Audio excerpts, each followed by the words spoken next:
तो उस दिन अपन लोग कला संस्कृति और नृत्य एवं संगीत में कहाँ तक पहुंचे थे? कथकली तक। उसके आगे की अगर चर्चा करें अपन तो अगले जो नृत्य की बात करते हैं, जो भारतीय नृत्यों में जो लिखाए थे, उसमें एक है मोहिनी अट्टम। कौन है? मोहिनी अट्टम।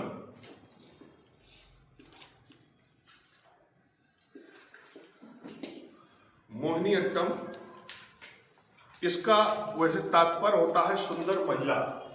क्या तात्पर्य रहता है? सुंदर महिला से तात्पर्य। दूसरा ये है कि इसमें जो है ये महिलाओं का नृत्य है। किसका नृत्य है ये? केवल महिलाओं का नृत्य है। फिर आगे बढ़ते हैं। ये एकल नृत्य है। क्या है ये?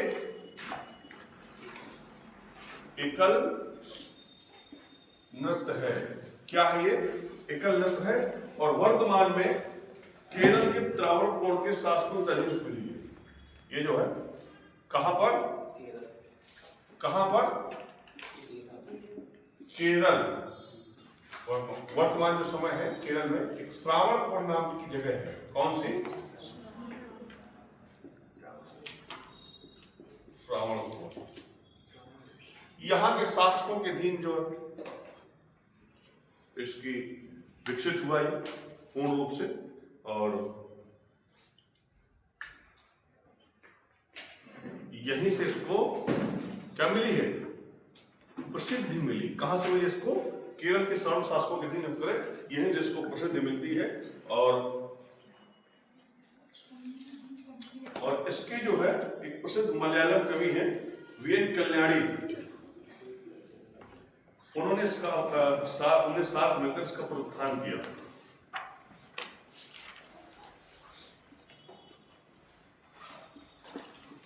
प्रसिद्ध मलयालम कवि वीएन कल्याणी।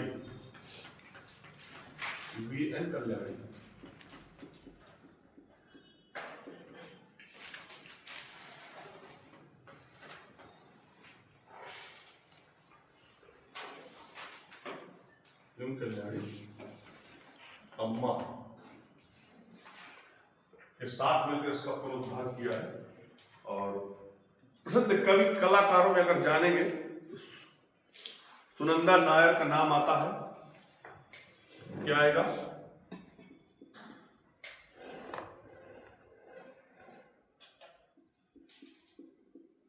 प्रसिद्ध कलाकार में आपके कौन है? सुनंदा नायर, कलामंडलम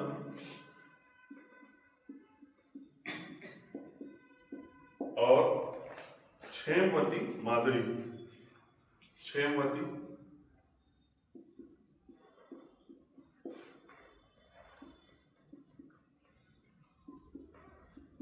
माधुरी अम्मा, जयाप्रदा मेनन। जयप्रभा मेनन। इस प्रकार से मोहिनी अट्टम की जो प्रसिद्ध कलाकार में है तो सुनंदा नायर, कलामंडलम, क्षेमवती, माधुरी अम्मा, जयप्रभा मेनन। मोहिनी अट्टम का मतलब है सुंदर महिला। ये महिलाओं का नृत्य खास तौर से एकल नृत्य है ये। और इसका जो है केरल के त्रावणकोर के जो शासकों के अधीन रहा वहां से इसको क्या मिलती है? प्रसिद्धि मिलती है। दूसरा प्रसिद्ध मलयालम कवि वीएन कल्याणी अम्मा के साथ मिलकर इन्होंने इसको जो है आगे बढ़ाया।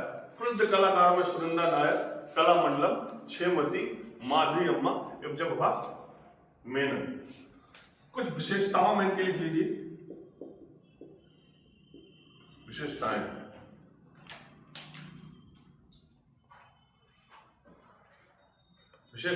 नोट कर लीजिए आप लोग।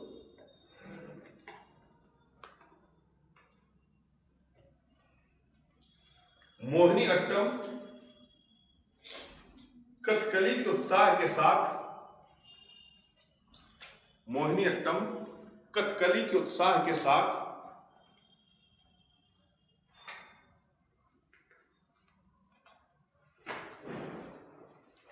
भरतनाट्यम की कोमलता और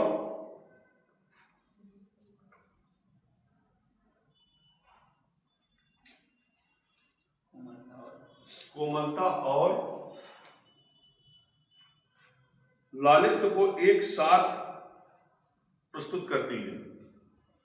ठीक है। दूसरा इसमें एक पॉइंट और लिख लीजिए,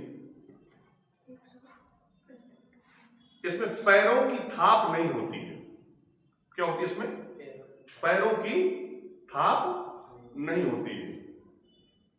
और कदम ताल सौम होता है, मतलब बहुत तेजी से पैर झुमा के नहीं होते हैं। और कदम ताल क्या होता है?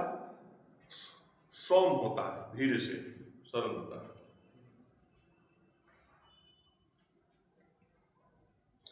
ये विष्णु की स्तुति की कहानी प्रस्तुत करता है। ये नृत्य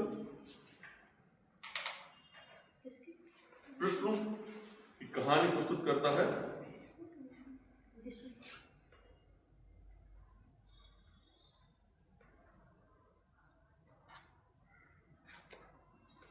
इसमें लाश पहलू, लाश समझ रहे हैं ना क्या है?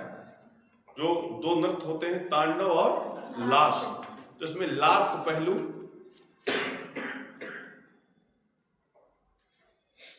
सौंदर्य और लालित्य का प्रभुत्व होता है। ठीक है।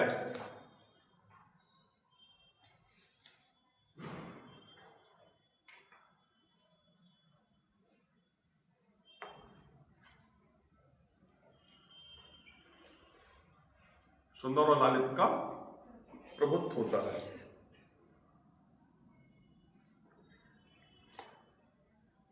महिला अट्टम में सफेद एवं व्हाइट रंग के वस्त्र पहने जाते हैं।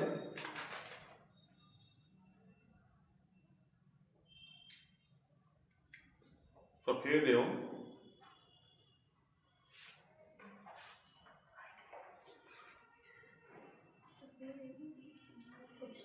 एक ही चीज है। सिर पर सुनहरे रंग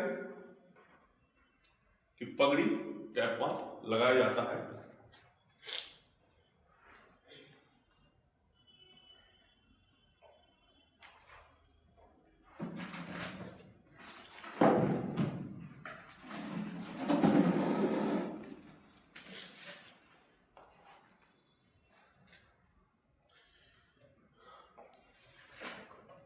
नर्तकी अपने टखनों पर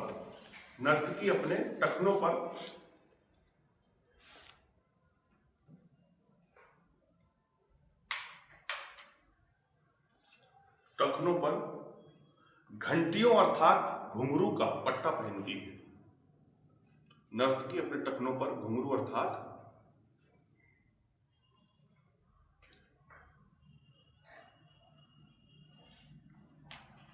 पट्टा पहनती है।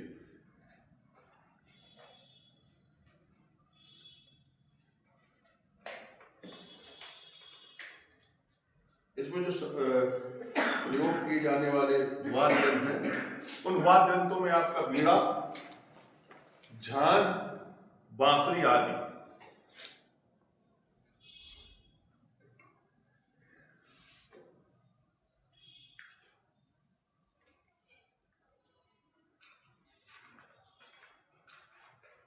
ठीक, बांसुरी आदि। प्रसिद्ध कलाकार में आपने देख लिया। ठीक। दूसरे इसके आगे नृत्य की अगर बात करें तो आपका आ जाएगा ओडिसी। कौन सा आ जाएगा?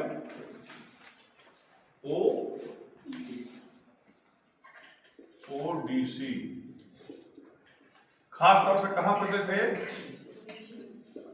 उड़ीसा में। कहां प्रचलित है ये? उड़ीसा में।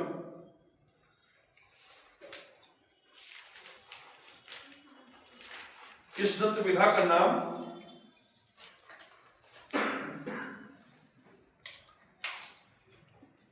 इस नृत्य विधा का नाम नाट्य शास्त्र। नाट्य शास्त्र किसका है? भरत मुनि का। नाट्य शास्त्र में वर्णित, नाट्य शास्त्र में वर्णित ओद नृत्य से लिया गया है, से लिया गया है।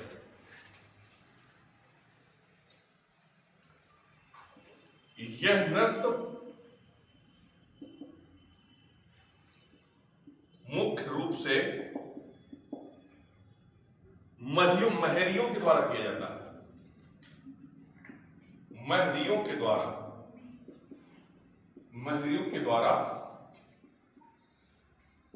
किया जाता है। किसके द्वारा किया जाता है? महरियों के द्वारा। महरियां क्या होती हैं? और कैसे, कौन सी औरतें? मतलब औरतें तो होती हैं, लेकिन महरियों शब्द क्यों प्रयोग किया गया?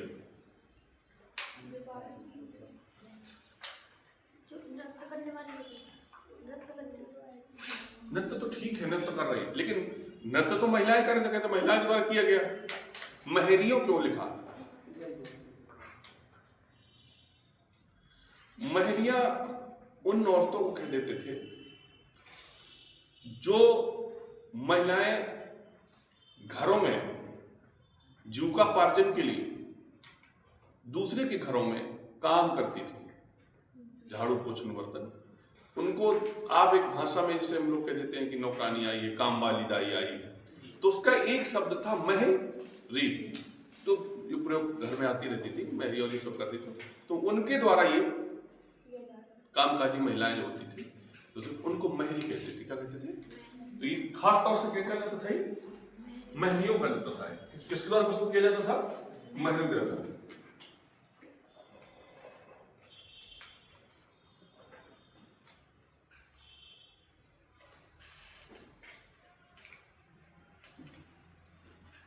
बाद में जब वैष्णववाद आ गया,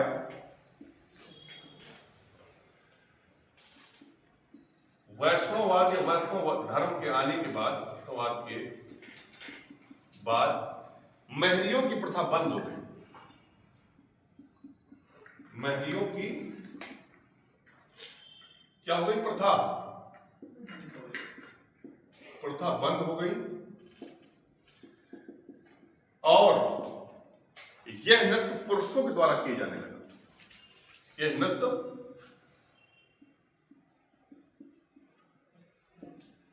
पुरुषों के द्वारा किया जाने लगा। तो क्या पुरुष भंजन करते थे?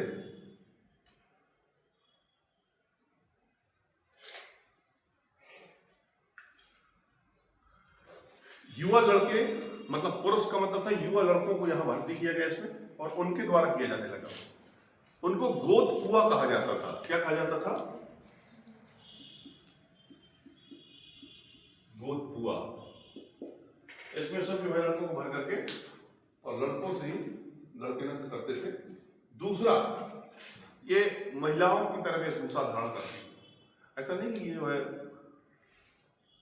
लड़के हिकमत में करते थे, उनकी वेशभूषा धारण करके जो करते थे।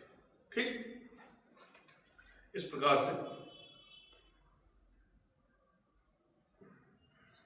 इस कला का एक रूप जो है, इस कला का एक रूप, इस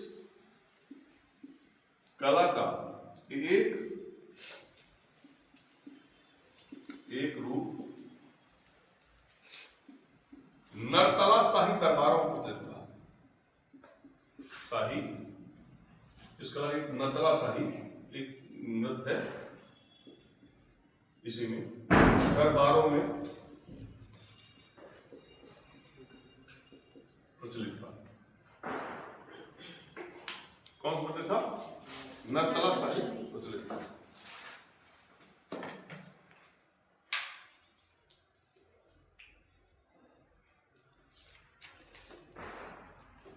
ठीक। दूसरा है इसके जो प्रमुख कलाकारों में अगर देखते हैं, कौन देखेंगे? प्रमुख कलाकार इनकी किससे प्रसिद्ध हुई, कौन हुई? एक गुरु पंकज नाम आएगा, पंकज आएगा, चरणदास, गुरु पंकज चरणदास, गुरु केलू चरण,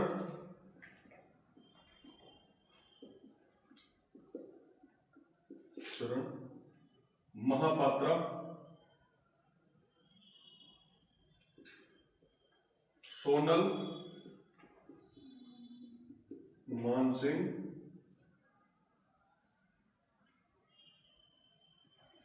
विरला वारवी का नाम आता है। ये अर्जेंटीना से थे। कहां से थे ये? अर्जेंटीना। यही एक नृत्य है, देखिए कि विदेशों में चर्चित था। अर्जेंटीना से ऐसे कलाकार थे। और दूसरा है सेरन लोविनन, सेरन लोविनन, ये अमेरिका से थे, अमेरिका से थे। प्रसिद्ध कलाकारों में अगर आप देखेंगे तो इस ओडिसी नृत्य में इस नृत्य विधा का नाम भारत शास्त्र के वर्णित और नृत्य लिया गया है। यह नृत्य मुख्य रूप से महरियों द्वारा प्रस्तुत किया जाता है।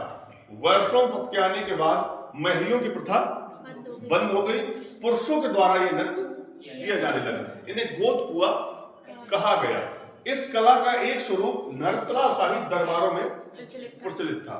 इसके जो प्रमुख कलाकार हैं वो गुरु पंकज चरणदास, गुरु केलू चरण, सोनल मानसिंह, विरमा वार्मी जो अर्जेंटीना से थे, और सेरन लोविन जो अमेरिका से थे। इसके जो नृत्य करने वाले थे वो बाहरी कलाकार भी थे इसमें, ठीक है। इसकी कुछ विशेषताएं आप लिख लीजिए, इसकी कुछ विशेषताएं लिख लीजिए।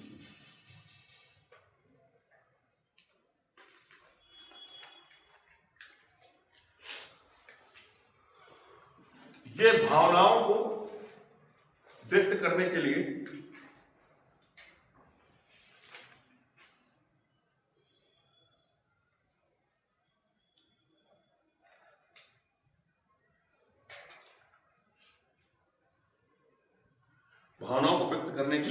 मुद्रा एवं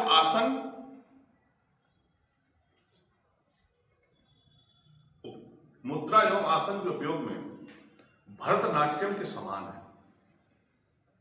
जिस तरह से भरतनाट्यम में मुद्रा एवं आसन के उसमें किसके समान है? ये भरतनाट्यम के समान है। मुद्रा का तात्पर्य समझ रहे हैं?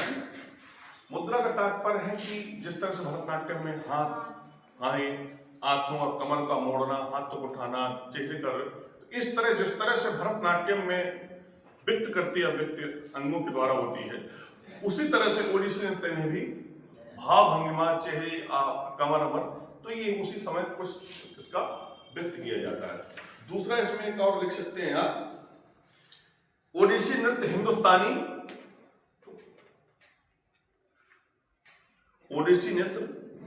हिंदुस्तानी शास्त्रीय संगीत के साथ होता है। ओडिसी नृत्य हिंदुस्तानी शास्त्रीय संगीत के साथ होता है।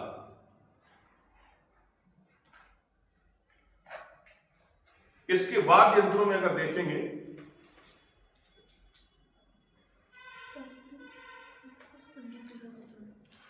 शास्त्रीय संगीत के साथ होता है। वाद्य यंत्रों में अगर आप देखते हैं तो झांझ,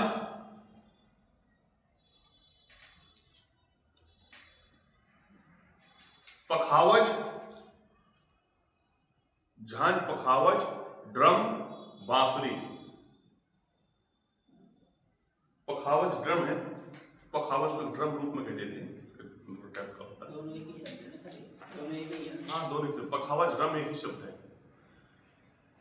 झांझ, पखावज ये ड्रम, बांसुरी सितार।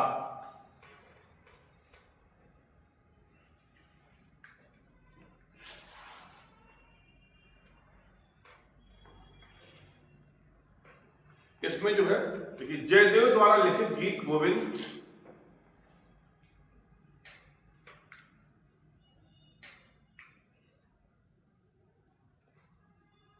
जयदेव द्वारा लिखित गीत गोविंद गीतों का उपयोग इसमें कुछ स्थानीय कलाकारों द्वारा किया गया है।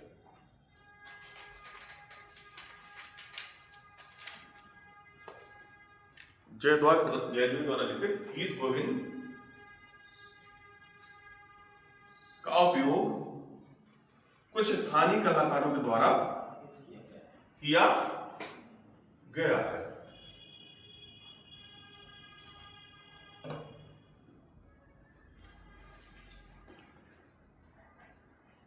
इसके कौन कौन से प्रमुख कलाकार हैं?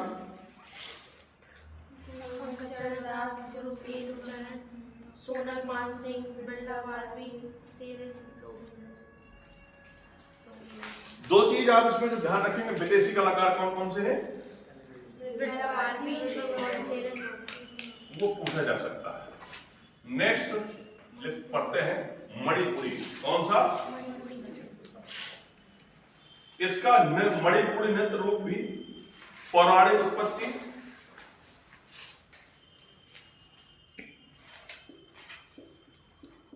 मणिपुरी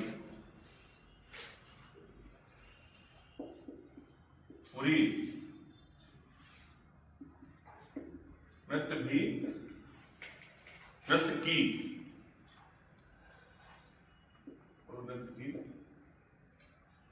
पौराणिक उत्पत्ति है। पौराणिक उत्पत्ति है। कहते हैं कि मणिपुर की घाटियों में